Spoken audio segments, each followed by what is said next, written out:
Mantem Premtobre Kasee no meche Kejjetia Market adwadifobia wonom ewo F-line on se enche bia na jahorehore ma no homre so masters ahodo bi ni mo japade nyina hyeye timpanimfo age ban e kire se sa bia e hono no wo mo ba ba yensiesie na adwadifobia susu se wo mo no bebi o so to ne wo no e ka ho de nsuja na nka no nti wo se mpanimfo bi no mo koto ade na mpanimfo atom nti enei waye ye kire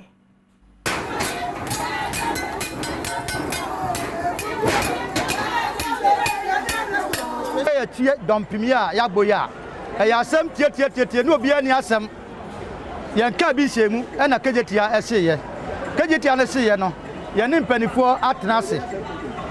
omama ya reshemu se store no ye mie na ye ni edwa na ekoso na de wanwan ne se Kejjetia no affect about 34 shops pe ye ne mpanifo atena ase ho no ya atum vise was say a tum na yensie said the beya edwadie eso bekoso animanim ya no kra ya hwese ebekoso ntemtemyala bayanka bi shemu konkwati konko sesi amena okasa yi empanifo close shops over 807 omatum no me na ho na ya press conference ya ho na yegina sa shops omatum adentri omon country ye e wo so ejanse omo se omo ma adwadifo anyadai enkodi dwa ho miwa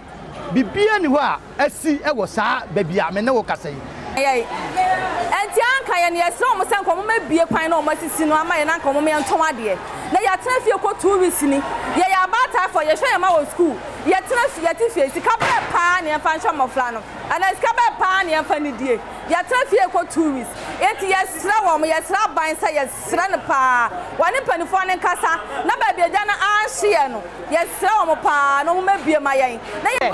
chefs na mo de ma ye ne ya fa ncha ye ne o ye ji ye sika